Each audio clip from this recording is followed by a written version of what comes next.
9:14. Porque la opinión de todos es importante. Entrevistas de ayer y hoy. El qué, el cómo, sin importar el cuándo. Aquí veremos a gente de hoy, de ayer, de antier y de hace mucho tiempo. Con ustedes, Macario, el comentarista de ayer y hoy. Muy buenos días. Es un placer estar con ustedes para preguntarnos, preguntar a otros y escuchar las respuestas de quien las tenga, dónde estamos parados, cuáles son los cimientos de nuestra civilización o bien, cuáles son los cimientos de la gente común. ¿Cómo hacemos para mantenernos de pie en medio de tantas dificultades que el tiempo moderno nos presenta? Estas son las preguntas de hoy y con ayuda de nuestros reporteros especiales Aureo y Mayra saldremos a las calles de la historia para averiguarlo. Adelante, Aureo, ¿qué haces? Hola, aquí su servidor, Aureo, procurando estar bien parado en este mundo que tiembla. No solo me refiero a los fenómenos sismológicos, que aquí son frecuentes, sino a las tragedias humanas que hacen que nos tambaleemos. Por eso, buscaremos a gente que sabe de cimientos para encontrar respuestas, digamos, bien cimentadas. Esta es nuestra pregunta. ¿En dónde podemos cimentarnos para vivir felices a pesar de las dificultades? Veamos qué nos dicen algunas personas. En primer lugar, entrevistaremos a un experto en superación personal. Esa es una pregunta fundamental. Los cimientos de la vida son fundamentales, como el propio nombre lo indica. Todo ser humano debe convencerse a sí mismo de su propio valor, su poder interno, sus capacidades para atraer lo bueno de la vida. Hay que ser positivos. Uno debe hablarle al yo interno y decirle, tú puedes, el poder está en ti, cree en ti mismo. Oiga, entonces, ¿los cimientos de nuestra vida somos nosotros mismos? Por supuesto. Nadie más puede poner tus cimientos, solo tú. Pero eso no es algo así como querer cargarse a uno mismo y sostenerse en el aire. Escúcheme. Uno no necesita de nadie más que de sí mismo. Cuando hay problemas, apóyate en ti. ¿De quién más? Cuando tengas necesidad, apóyate en ti. Solo en ti mismo. Solo en ti está el poder. En ti está la respuesta. ¿Qué pasa? ¿Qué? ¿Qué está pasando? Me siento mareado. No se preocupe. Solamente está temblando. ¿Está temblando? ¡No! ¡Auxilio, ayúdenme! ¿Qué? ¿Pues no que hay que confiar en uno mismo? No, pues casi me lo creo. Y ahora ese que se echó a correr echó a perder todo su rollo, ¿no? Eso mismo pienso, pero... ¿Y tú? ¿En dónde estás cimentada para vivir feliz? Pues yo ahorita estoy muy chica para saber eso, pero una cosa yo sí sé, que yo no puedo sola. Por eso tengo el apoyo de mis papás, de mi hermano y de mi pastor. Y él me ha enseñado en la Biblia que Jesús es la roca fundamental de la vida. Entonces yo por lo pronto pongo mi vida en sus manos. Yo creo que ese es el mejor cimiento, ¿no? Por supuesto que lo creo. Estás chiquita, pero eres muy sabia. Sigue así, pequeña. Mariam, Mayra, ¿qué les parece? Interesante, Aureo, interesante. Y Mayra, ¿tú qué nos tienes ahora? Hola, Marian. Les tengo dos entrevistas muy reveladoras. En primer lugar, escucharemos a un científico destacado que sabe todo respecto a los cimientos adecuados para soportar un temblor. He aquí el doctor Elinovsky Gutierrovich. Díganos, ¿qué hace que los cimientos soporten un sismo? ¡Oh, perro, qué interesante pregunta! Lo que yo descubrí es algo importantísimo. Se trata del cimiento de movilidad inteligente que absorbe el movimiento destructivo y lo convierte en dinamismo protector de la estructura para sostenerla en su posición de supervivencia permanente y eficaz. ¿Está claro? ¿Claro? Oh, me temo que no fui muy claro. Permítame, le explico. Aquí está el edificio, ¿cierto? Y debajo están los cimientos. Los míos, los que yo inventé. Entonces, cuando viene el movimiento telúrico, mis cimientos absorben el vaivén de la corteza terrestre y el edificio solo se pasea tiernamente como un bebé en los brazos de su madre. ¡Qué ternura, ¿no cree? Bueno, ¿Ahora sí está claro? ¿Ahora sí entendió? Más o menos. Pero, ¿eso tiene alguna aplicación para los cimientos de la vida? Por supuesto que no. Bueno, tal vez sí. Déjeme le explico. En el caso de los seres humanos, los cimientos deben ser firmes, no móviles, como los cimientos de un edificio. En el caso de un ser humano, los cimientos deben ser inconmovibles, sólidos, que no se muevan, que permanezcan. ¿Y eso qué puede ser? Obviamente, solo hay un cimiento así. ¿Usted sabe cuál es? Creo que sí. Pues dígalo. El único cimiento absolutamente firme es Jesucristo nuestro Señor y Dios. Y sépalo. Eso es algo que ninguna ciencia puede negar. Y si esta entrevista les parece interesante, vean esta otra. Yo tenía 9 años. Vivía en Trang Bang, al norte de Saigón, en Vietnam del Sur. Mi familia y yo escuchamos los aviones enemigos y corrimos a refugiarnos en un templo. Temblábamos de miedo cuando pasaron encima de nosotros y salimos corriendo cuando comenzaron a dejar caer las bombas sobre los edificios. Eran bombas de napalm, un líquido inflamable que se adhiere a la piel humana, causando espantosas quemaduras cuando se enciende. Eso debió ser terriblemente doloroso. Sí. No se imagina cuánto. Todo el mundo debe conocerme, ¿no es cierto? Soy la niña que corre desnuda por la carretera junto con otros niños. Lo que no sabe es que todos gritábamos: caliente, muy caliente, ayúdenos, esto quema. Lo siento mucho. El fotógrafo que eternizó ese momento con su foto, Nick Wood, un joven de 21 años, fue quien me salvó la vida. Me tomó en sus brazos, me echó agua en mi cuerpo, tratando de amenguar el calor, y me subió a su coche para llevarme a un hospital. Esa foto dio la vuelta al mundo y todos dicen que por esa foto se terminó la guerra en Vietnam. Eso es lo que se dice. Nick ganó muchos premios por la fotografía, pero a mí ese momento me destrozó la vida. ¿Fue muy difícil después de eso? Después de muchas operaciones, de muchos procedimientos para injertarme piel y de ser tratada por muchos psicólogos y toda clase de médicos, no tenía paz y quería morir. ¿Cómo podía sostenerse? No podía. No tenía bases donde pararme. Solo tenía vergüenza por la foto y dolor por el sufrimiento del mundo. Busqué en muchas religiones hasta que me encontré con el cimiento firme de mi vida. ¿Qué fue lo que encontró? Me encontré con Jesucristo, mi Señor. Solo en Él pude encontrar la vida.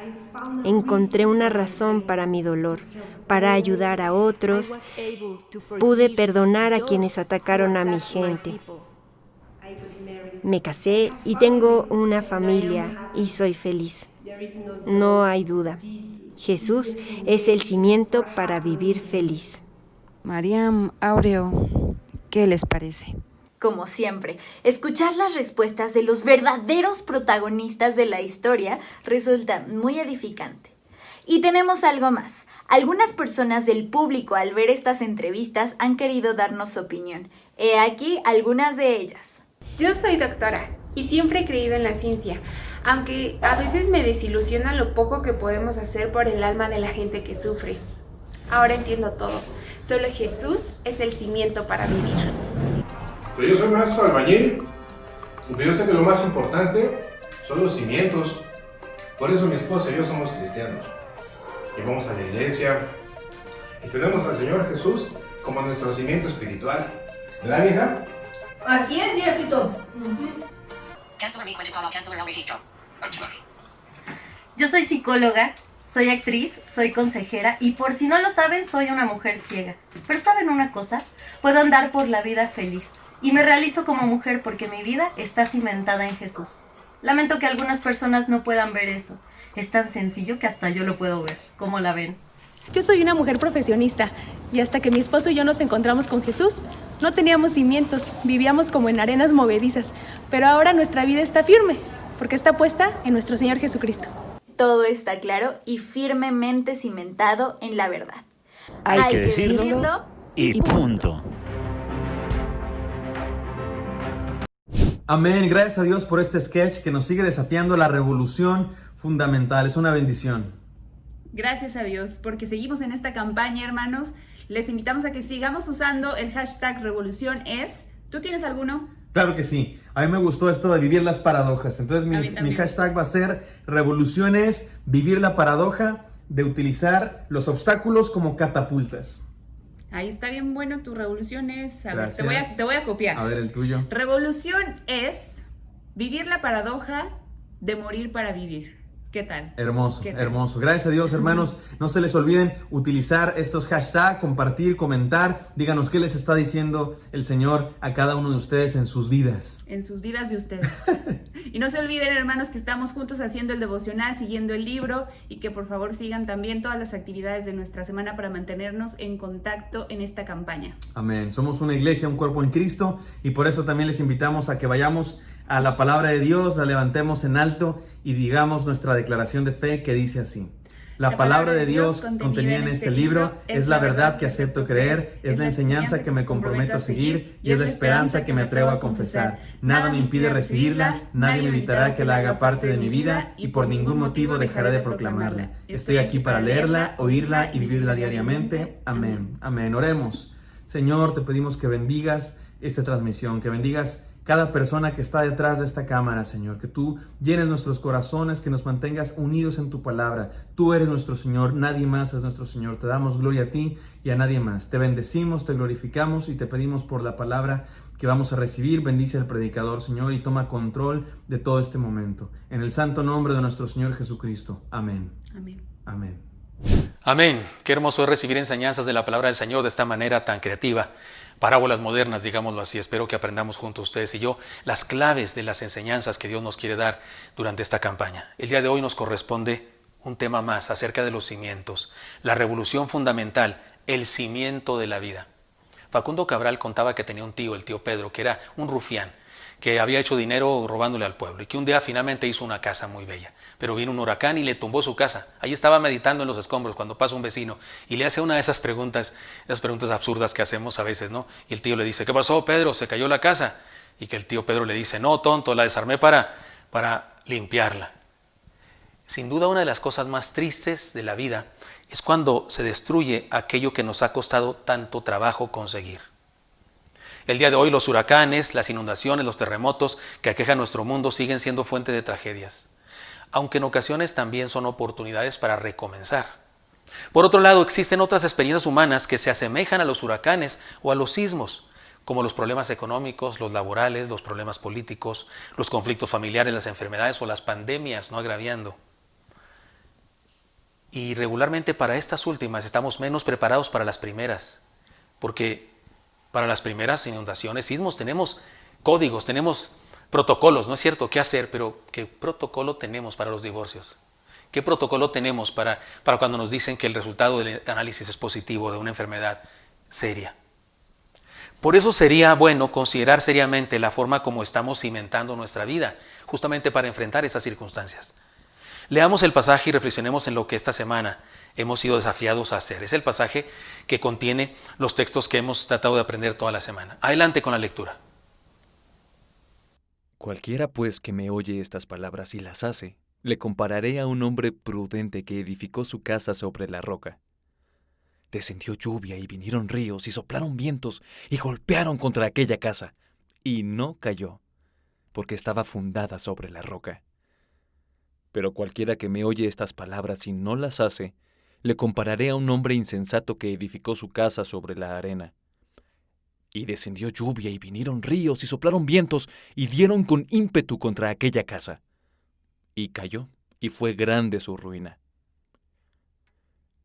Y cuando terminó Jesús estas palabras, la gente se admiraba de su doctrina, porque les enseñaba como quien tiene autoridad, y no como los escribas. Hermoso pasaje, ¿no es cierto? el cimiento de la vida es el contraste entre la vivencia y la teoría. Eso es lo que nos dice este pasaje. El cimiento de la vida es el contraste entre la vivencia y la teoría. La clave de lo que el Señor nos quiso decir en este pasaje es lo siguiente. Dice, lo pone en práctica. Cualquiera que me oye estas palabras, la Nueva Versión Internacional traduce, y lo pone en práctica. Se trata del contraste entre la teoría y la práctica. La enseñanza es muy sencilla de entender. Si escuchamos la palabra de Jesús, solo podemos ser de dos clases de personas. Los que solo escuchan o los que escuchan y también hacen. Se parece a lo que decía Santiago, pero sed hacedores de la palabra y no tan solamente oidores, engañándoos a vosotros mismos. Santiago 1:22. Podemos decir que la importancia de toda enseñanza es el efecto que tiene en nuestro comportamiento. Dicho de otra manera, lo valioso de una idea es la transformación que produce en nuestra vida, en nuestro actuar diario. Si solo acumulamos enseñanza, pero no se convierte en hechos, no hemos aprendido todavía. El diccionario de etimologías dice, la palabra aprender viene del latín aprehendere, compuesto por el prefijo ad, que significa hacia, y el verbo prehendere, atrapar. Aprender viene de atrapar. Atrapar y se realiza con la acción que hace, se compara con la acción que hace un gato cuando persigue un ratón, o un policía cuando persigue un criminal, o un estudiante cuando persigue el conocimiento. Aprendiz, entonces, es igual a persona que captura un conocimiento de alguien más. De acuerdo con esta definición, podemos decir que el cimiento de la vida es hacer nuestras las enseñanzas de Jesús. Es apoderarnos de sus verdades hasta vivirlas. Podemos decir que no hemos aprendido de Jesús hasta que no vivimos lo que Él dijo. Si no vivimos lo que Él dijo, no hemos aprendido. Sabemos cosas, memorizamos cosas, tenemos cosas pendientes en la mente, pero no hemos aprendido.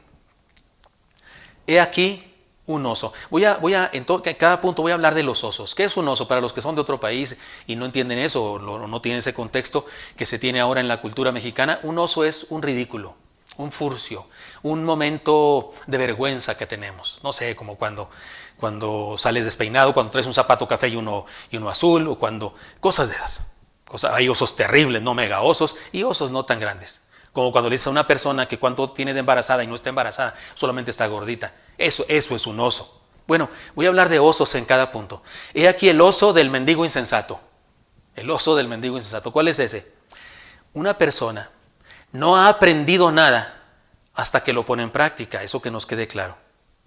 Así que escuchar las enseñanzas del Señor y no ponerlas en práctica es como si un mendigo recibiera un baúl lleno de títulos de propiedad, acciones y cheques al portador con un valor total de $1,000 millones y usara esos papeles para mantener el fuego de su viejo bote de lámina. Eso es el oso del mendigo insensato. Y eso es desgraciadamente lo que hacen muchas personas cuando reciben el tesoro de la enseñanza de Jesús y no la viven. El cimiento de la vida es practicar las enseñanzas de Jesús. Vivamos las enseñanzas del Señor Jesús y cuidado con el oso del mendigo insensato. Segunda enseñanza, el cimiento de la vida es el contraste entre lo profundo y lo superficial. Está implícito en el ejemplo que para edificar una casa hay que cavar y cavar hasta encontrar la roca donde poner los cimientos. Sin hacerlo así, las paredes de la casa se edificarían en la superficie, solamente en la tierra, y eso es lo mismo que hacer castillos en la arena. Así que las enseñanzas de esta parábola nos hablan de profundizar la vida, profundizar, escarbar hasta lo profundo. Mientras más alto va a ser el edificio, más profundo deben ser los cimientos. Podemos decir que mientras más alta va a ser nuestra vida, más profundos deben ser nuestras convicciones, más profundas deben ser nuestras convicciones. Mientras más alto vamos a estar, mientras más éxito vamos a tener, mientras más bendiciones vamos a compartir con otros, no solamente recibir, más profundos deben ser nuestros principios y valores. Ahora bien, ¿qué significa eso? ¿Qué es la profundidad de la vida? ¿Cómo explica eso?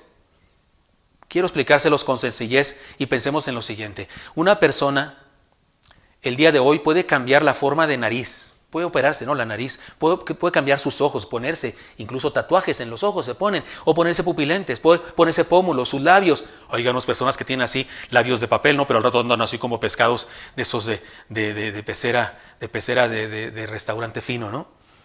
Puede cambiarse incluso el color de la piel, como lo hizo un cierto rockero por ahí que ya se fue de aquí. Pero como dice el dicho, Aunque la mona se vista de seda, mona se queda. Personas que se ponen aquí, que se ponen acá, que se ponen así, la nariz aguileña, no sé qué, pero la mona, aunque se vista de seda, mona se queda. Podemos cambiar de ropa, nuestro estilo, nuestros accesorios, pero eso no dejará de ser un cambio superficial. Incluso seguirá siendo superficial un cambio cuando solo involucra tradiciones o costumbres. Si éstas no emanan de cambios más serios y profundos en el corazón, no es cambio real. La parábola nos habla de profundizar, de cimientos profundos, así es que tiene que ver con valores, principios en lo más fundamental de nuestra vida, no solo el aspecto, no solo la forma, no solo peinarme del librito de lado o para allá o para acá. No, tiene que ver con cambios más profundos en el interior de nuestra vida. Analicemos la siguiente pirámide. En esta pirámide, no sé si está acá, donde quiera que esté ahora mismo en la pantalla, en la parte de arriba están las acciones. Así nos comportamos, eso es lo que hago, mis acciones. Pero debajo de mis acciones están mis valores. Actúo en base a los valores, actúo en base a lo que considero prioritario por sobre otras cosas. Pero mis valores están soportados por mis creencias. Valoro de determinada manera las cosas. Tengo determinadas prioridades por lo que creo, por aquello en lo que creo, en quien creo. Pero mis creencias están fundadas en mi cosmovisión, en mi manera como veo la vida. Por supuesto que aquí, en todas las etapas de la pirámide está Dios, por supuesto, pero aquí tiene que ver con algo muy fundamental que responde a la pregunta: ¿quién soy? ¿Quién es Dios? ¿De qué se trata la vida? Podemos cambiar la manera de hacer algunas cosas en nuestra vida por razones superficiales, por la influencia de la moda, por simple imitación, por sometimiento o por conveniencia, pero los cambios realmente profundos en la vida son los que involucran los valores. Son más profundos los que involucran las creencias y aún más profundos los que involucran nuestra cosmovisión. No solamente cuestión de cambiar de forma de actuar. Ya no hagas eso. Ya no lo voy a hacer. ¿Por qué? Porque me lo dijeron. Eso no es cambio. Eso no es cambio. Cambio real y profundo es escarbar para que los cimientos mismos de nuestra vida sean diferentes. Tiene que ver con valores y más profundo todavía con creencias y más profundo todavía con mi cosmovisión, mi forma de ver a Dios, la vida, a mí mismo. Esta es la razón por la que existen pseudocristianos, es decir, personas que alguna vez fueron al templo, se bautizan, dicen creer en Dios y se ostentan como, no sé, bautistas, metodistas, presbiterianos, interdenominacionales, nazarenos, pentecostales o cristianos libres, etc. Pero no parecen en lo más mínimo un verdadero cristiano, porque no se comportan como tal. ¿Sabe qué son? Son personas que construyeron su fe superficialmente. Se adaptaron a ciertas costumbres, asistieron al culto, leen la Biblia, limosnean, o sea, tratan a Dios como si fuera un limonero, de vez en cuando dan dinero, pero nunca han experimentado un cambio en sus cimientos. Siguen siendo los mismos de siempre. Siguen viviendo la vida como siempre. Y por eso siguen viendo la vida como siempre. Y por eso siguen viviendo como siempre. Salvo los cambios superficiales propios de la religiosidad. Lo que Jesús nos ofrece es un asunto muy radical y fundamental. Usted puede cambiar el color de la pintura de su casa, puede cambiar la fachada, puede hacer algunos cambios estructurales, pero si cambia los cimientos, deberá construir su casa de nuevo. O sea, el cambio de cimientos es construir la casa de nuevo. Usted no puede reconstruir los cimientos de su casa sin tumbar la casa. O sea, para reconstruir los cimientos usted debe tirar el techo y las paredes y todo. Y eso es el cambio radical que Jesús hace en nuestra vida. Eso fue precisamente lo que el Señor demandó de Nicodemo. Respondió Jesús y le dijo: de cierto te digo que el que no naciere de nuevo no puede ver el reino de Dios. Juan 3:3. Aquí hay otro oso que podemos hacer. El oso del ajolote mexicano. ¿Qué es eso? Le cuento. Se trata de la salamandra que permanece en un estado intermedio de metamorfosis. Los mexicanos somos afortunados porque solo en Xochimilco, de todo el mundo, solo en Xochimilco están los ajolotes mexicanos. No, en ningún otro lado del mundo, ni en ningún otro lado del país, ni en ningún otro lado del mundo. Y este animal es una salamandra, pero es un anfibio que no logra desarrollar su metamorfosis completa. Esto hace que no desarrolle pulmones que le permitan trasladarse a la tierra y por tal motivo permanece aún en su etapa adulta como ser acuático. Es decir, todas las salamandras de todas partes del mundo nacen en un huevecillo, luego una larva y luego se convierten en un anfibio como el ajolote, como el renacuajo, que es entre rana y pescadito, ¿no? Algo así. entre nana y especie de oruga o algo así. Pero la salamandra, perdón, el ajolote mexicano es una salamandra que no llega a salamandra, no llega a convertirse en un ser terrestre, no logra que sus pulmones se conformen para respirar afuera, no, tiene que ser anfibio, tiene que estar adentro y afuera, y tiene su cuerpo como si fuera todavía pues una etapa intermedia. De hecho, alguien hizo un experimento, llevó uno de esos ajolotes a otra parte del mundo y lo puso en otro ambiente, y ese sí evolucionó, sí experimentó la metamorfosis y se convirtió en una salamandra que no es anfibia, que está en la tierra, que solamente es anfibio sus huevecillos, y ahí nacen, pero crecen, experimentan metamorfosis, salen del agua. Pero el ajolote mexicano nunca sale del agua, siempre permanece siendo anfibio a un adulto, sigue siendo acuático. No evoluciona, no experimenta la metamorfosis que tiene la posibilidad de experimentar. Se trata de un ser al que Dios lo dotó de un poder de transformación que decide no usar por comodidad. Decide no usarlo porque en el ambiente acuático está más seguro, más a gusto. Bueno, ya no tanto porque estamos destruyendo su hábitat, por cierto. Pero es interesante ese animal, lo estudian científicos de todas partes del mundo. Me sirve de ejemplo ahora para decir lo siguiente. Hermanos, la metamorfosis en la naturaleza es un ejemplo extraordinario de lo que Dios quiere hacer en nosotros. Quiere hacer un cambio radical, pero déjenme decirlo de esta manera. Tenemos que reconocer, por ejemplo, el ejemplo más claro de una metamorfosis es la mariposa. Y la mariposa, cuando experimenta la metamorfosis, no se convierte en una oruga con alas. No, señor. No solamente le salen alas a la oruga, no. La verdad es que la oruga se muere y cambia por completo sus dimensiones, su funcionamiento orgánico mismo. Y los cambios que se efectúan en ese pequeño insecto son sustanciales, muy básicos y profundos. Una mariposa no es una oruga con alas, no, es otro ser distinto a la oruga, porque experimenta una metamorfosis. Así que el cimiento de la vida es dejar que las enseñanzas de Jesús penetren hasta lo más profundo de nuestro ser y nos transformen desde los cimientos. Así que podemos decirle a una persona que no está experimentando tal bendición, podemos decirle, no te ajolotes. No sé si no existe el verbo ajolotarse, no, yo me ajoloto, tú te ajolotas, él se ajolota, vosotros os ajolotáis, no está difícil hacer ese verbo, ¿no? Pronunciarlo en otras personas, pero podemos usarlo ahora acá, inventarlo si quiere. No te ajolotes. Hay personas que están a la mitad de la metamorfosis, salieron del mundo y se quedaron a la mitad. Tienen la posibilidad en sus genes de ser transformados y convertirse en algo diferente, pero no, se quedan a la mitad. No te ajolotes, dile a ese hermano. Y si es el del espejo el que debe recibir esa exhortación, pues exhórtale y dile, no te ajolotes. O no te ajolotes, o como se diga, es un verbo que acabamos de inventar. El cimiento de la vida, en tercer lugar, el cimiento de la vida es el contraste entre la permanencia y la destrucción. No necesitamos decir mucho en este punto. La parábola lo explica claramente, la diferencia entre las dos formas diferentes de recibir las enseñanzas de Jesús, o sea, recibirlas solamente o recibirlas y obedecerlas. Esas dos diferencias son un contraste total. En los diferentes terremotos que hemos experimentado en la Ciudad de México, en los últimos años se observa algo en común en todos los sismos que hemos tenido últimamente. Algunos edificios colapsaron y se destruyeron completamente, matando a miles de personas. Otros permanecieron firmes, otros edificios permanecieron firmes. Algunos edificios muy viejos permanecieron firmes, sin daños significativos. ¿Cuál es la diferencia? La respuesta es sencilla, la calidad de los materiales en la cimentación. Para nuestra vida también necesitamos cimientos firmes, porque si no, se derrumba todo. Permítame compartirles en este punto un poema que mi maestro Fernando Chávez Amaya me escribió alguna vez. Les he contado esto ya a los que son miembros de la iglesia. El maestro y yo tuvimos una especie de duelo literario. Cada vez que nos reuníamos, él me leía unas palabras que me había escrito, una especie de poema libre. Yo le escribía rimas, porque yo estaba aprendiendo a escribir versos rimados y medidos. Le escribía, no sé, sonetos, silvas, eniasílabos, etcétera, etcétera. Y él me escribía versos libres. Y era una especie de duelo, ¿no? Entre él se decía ateo, y yo, por supuesto, era cristiano, y estaba en mi primer amor, porque estaba muy recién convertido. Después de varias estocadas mutuas, él me lanzó estas palabras. Adelante con las palabras. Amigo, lo sé. Estoy hecho de arena.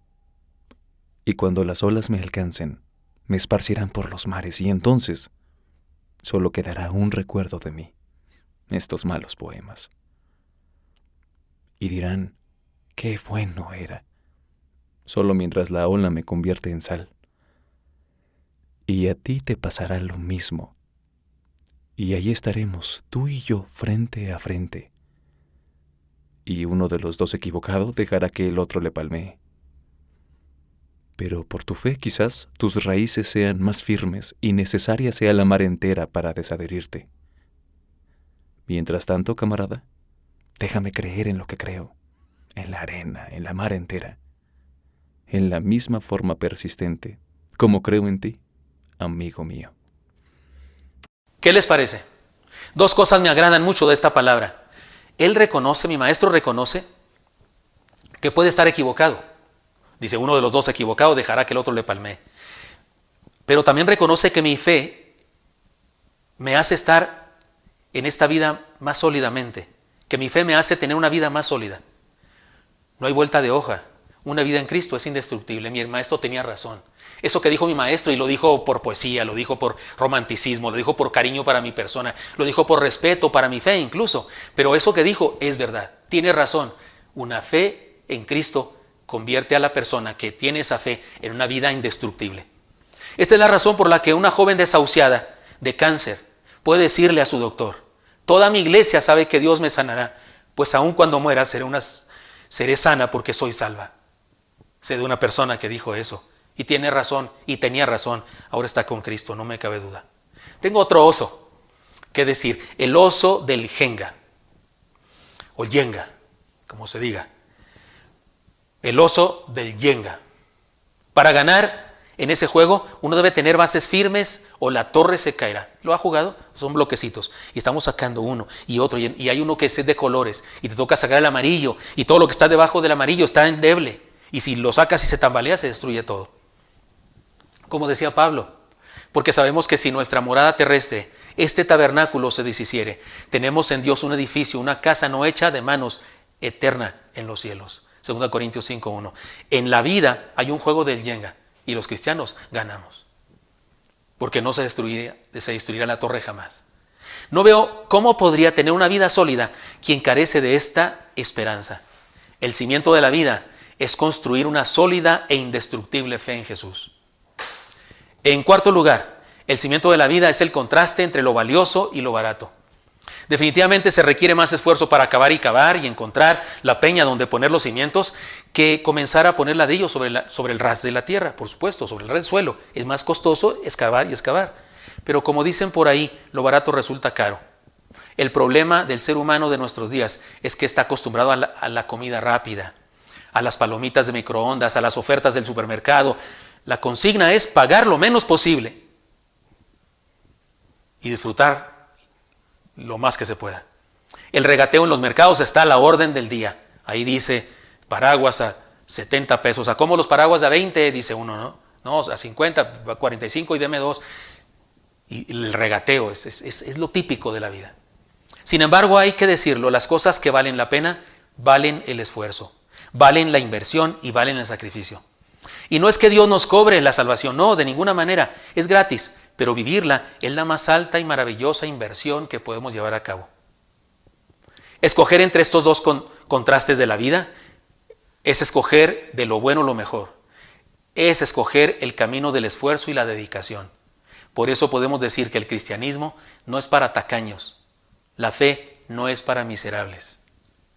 El cristianismo no es para tacaños. La fe no es para miserables. A alguien le cuesta mucho trabajo entregar la vida, le molesta eso de dar su vida, su tiempo, su esfuerzo, incluso dinero, que se lo quede, no hace falta en el reino. Jesucristo le dijo al joven rico, vende todo lo que tienes a los pobres. ¿Por qué? ¿Porque quiere que todas las personas ricas lleguen a ser pobres? No. ¿Por qué le dijo eso Jesús al joven rico? Lo estaba probando.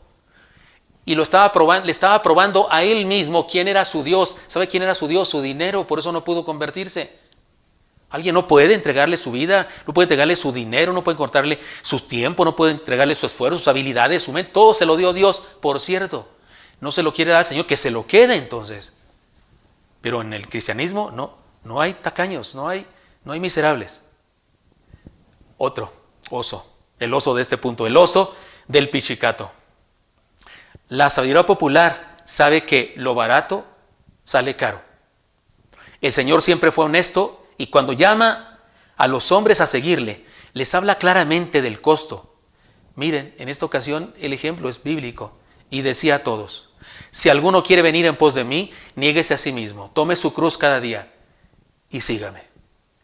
El cimiento de la vida es escoger el mejor camino.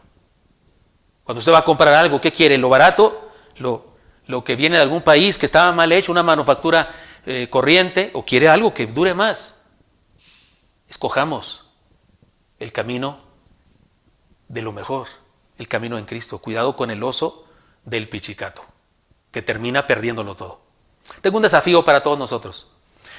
El cimiento de la vida es el contraste entre la obediencia sabia y la necia pasión por la autonomía. El Señor nos ha hablado toda esta semana del cimiento de la vida.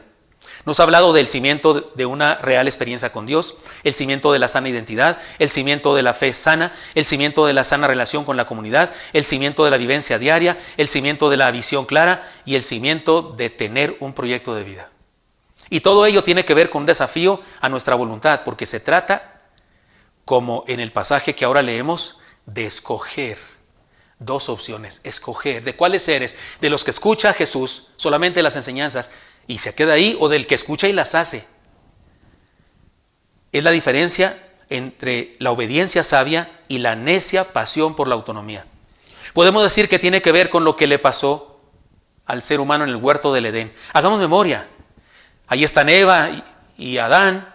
Son felices, plenos, dichosos, nada les falta, no hay chismosos, no hay acreedores, no hay narcotráfico ni inseguridad. Bueno, no hay suegras, no hay hacienda, no hay nada malo, no hay delincuencia. Sin embargo, a pesar de que pueden hacer todo lo que quieren, pueden tomar y comer todo lo que quieran, por alguna razón comienzan a codiciar la única cosa que Dios les dijo que no tomaran ni comieran. Tienen todo.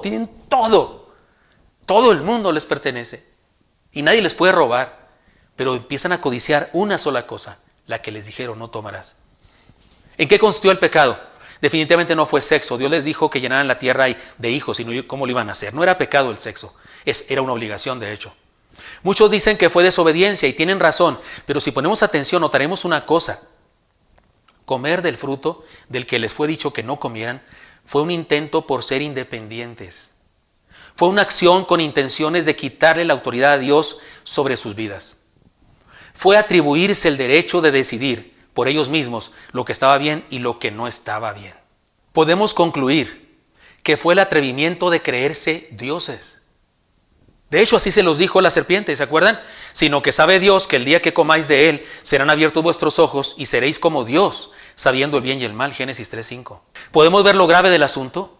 Y si entendemos que el día de hoy como humanidad seguimos cometiendo el mismo pecado, deberíamos analizar la situación más detenidamente. La desobediencia es la idolatría de nosotros mismos. La idolatría es pecado. Adorar o poner como ídolo a un mono de piedra o de oro, o a una persona que conocemos, a un ser querido, el dinero, la televisión, lo que sea, es nefasto. Pero tal vez la peor idolatría es la idolatría de uno mismo, la autoidolatría. Y eso fue lo que hicieron Adán y Eva. Su asunto fue serio. Se oye mal y hasta duele, pero hay que decirlo. El contraste también tiene que ver con ser una persona sabia o insensata. De hecho, ese es el meollo. Y la sabiduría a la que se hace alusión aquí es a la sabiduría de obedecer las enseñanzas del Señor. Más allá de la cultura, el conocimiento especializado de cada quien o los títulos universitarios, la experiencia de conocer al Señor y obedecer al Señor es lo que define la sabiduría. Es decir que la disyuntiva de ser necio o insensato, la disyuntiva de aprender las enseñanzas de Jesús y solo ahí, o aprenderlas y ponerlas por obra, es un asunto que también está dentro de la iglesia, también está en la posibilidad de nosotros los cristianos. El cimiento de la vida es escoger el camino de la obediencia sabia. Y también aquí hay un oso del cual hablar, el oso del marinero sabelo todo. Saber las órdenes es importante, obedecerlas es debido a muerte. Les cuento, en cierto grupo de marineros había un capitán que les enseñó una regla muy importante y fundamental en la marina. Cuando un oficial grita pecho a tierra, todos, de hecho se dice otra frase, otra palabra, pero voy a decirla para que la entendamos todos como pecho a tierra. Todos deben ponerse pecho a tierra o pecho al barco, porque hay peligro. Y ahí está nuestra seguridad, en esa posición. No se discute esa orden. Y el saberlo todo le encantaba presumir que sabía todas las reglas, se había aprendido el manual de memoria, se las sabía todas. Y un día el barco estaba despegando del puerto, estaba saliendo del puerto. Pero resulta que el cable que amarraba el barco al puerto no estaba desamarrado, alguien olvidó desatarlo. Y el cable empezó a tensarse cada vez más. Alguien se dio cuenta del peligro. Ya no podía desamarrarse porque el barco ya iba encarrerado, por así decirlo. Se estaba tensando y empezaba a romperse. Y entonces el oficial grita, pecho tierra, dio la orden esa especial. Y el saberlo todo se puso a disertar acerca de la importancia de esa regla. Esa regla es muy importante. El cable al romperse dio un chicotazo y lo partió en dos. Perdonen lo cruento de esta historia, pero es más cruento el resultado de aquel que escucha las enseñanzas de Jesús, pero no las pone por obra. Puede ser de vida o muerte. Es bueno saber, pero es más bueno obedecer. Cuidado con el oso del marinero sabelo todo. No hablemos más del asunto. En la parábola, el Señor nos insta claramente a hacer lo que nos ha enseñado. Eso es el cimiento de la verdadera revolución fundamental de nuestra vida. En el Sermón de la Montaña se hace un resumen de todas las enseñanzas de Jesús, por así decirlo. Es algo así como la constitución del reino de los cielos que el Señor vino a establecer en la tierra. Y este pasaje es justamente el final del Sermón de la Montaña. ¿Se da cuenta de eso? Este pasaje, esta parábola, es justamente el final del Sermón de la Montaña. El Señor nos enseñó un montón de cosas y termina con una ilustración que nos ayuda a entender lo importante que es no solo recibir las enseñanzas, oyéndolas, sino ahora ponerlas por obra. Y la diferencia entre ponerlas por obra y solo escucharlas es la diferencia entre un hombre sabio y un hombre necio. Es la diferencia entre la permanencia y la destrucción. Es la diferencia en la profundización de la vida o la superficialidad de la vida. Es la diferencia entre el bien y el mal, entre el infierno y el cielo. Así que se trata de un desafío a escoger para construir una casa firme de nuestra vida. Para construir la vida, o una casa, digámoslo así, se debe decidir si será de concreto, de madera, si tendrá acabados rústicos o finos, si será de un piso o de 2 pisos. Pero en cuestión de la vida, lo primero que debe decidirse es si tendrá cimientos o se construirá sobre la arena. La gente que vive sobre las filosofías del mundo, la gente que construye su vida basada en las filosofías del mundo, en las ideologías, la gente que cree lo que cree y ve lo que cree por lo que oye en la televisión, por lo que dicen los maestros en la escuela, por ejemplo, por lo que dicen los memes en la computadora, por lo que dicen las revistas de mujeres o de hombres. La gente que funda su vida sobre eso está fundando su vida sobre la tierra, sobre el suelo vil. Hay que profundizar, excavar, cavar y encontrar la roca firme, que es Jesús. Si tendrá cimientos o si se construirá sobre la arena, he ahí el dilema. Construyamos nuestra vida con los cimientos de la obediencia a Jesús y tendremos vidas sólidas. Y eso, en nuestro tiempo, es una verdadera revolución. Eso en nuestro tiempo es una verdadera revolución. Y sabe una cosa, hemos hablado de osos, cosas ridículas que nos pasan, ¿no? Como el mendigo que quema los valores que le dieron, como el ajolote que en vez de experimentar transformación, como este último marinero que sabe mucho pero no hace nada. Pero ¿sabe qué? Qué terrible sería, qué ridículo tan mortal sería que un día estemos delante del Señor y no tengamos con qué responderle a su pregunta. ¿Hicieron lo que les enseñó mi hijo? Porque les mandé a mi hijo, me encarné yo en él para enseñarles el camino. ¿Hicieron lo que les dijo? Ese será el más grande oso que un ser humano podría experimentar ante el juez eterno Dios. No esperemos ese momento, hermanos míos. Hemos escuchado las enseñanzas de Jesús, el Sermón de la Montaña. Ahora mismo estamos escuchando las enseñanzas de Jesús desde que nos ha estado hablando de la revolución fundamental. Solo hay 2 caminos, solo quedarnos ahí en oírlas o en oírlas y ponerlas por obra y convertirnos en esos revolucionarios que Él quiere que seamos para transformar este mundo en que vivimos. Seamos el hombre sabio que su casa construyó sobre la obediencia a Jesús, y su casa permaneció firme. Hagámoslo por nosotros mismos, por nuestros hijos, por nuestra nación, por este mundo que necesita revolucionarios. Padre Santo, pongo en tus manos nuestras vidas, y gracias por llamarnos a cimentarnos en ti. Así sea, Señor. Amén. Así queremos hacerlo. Gracias por darnos permiso en Cristo Jesús. Amén.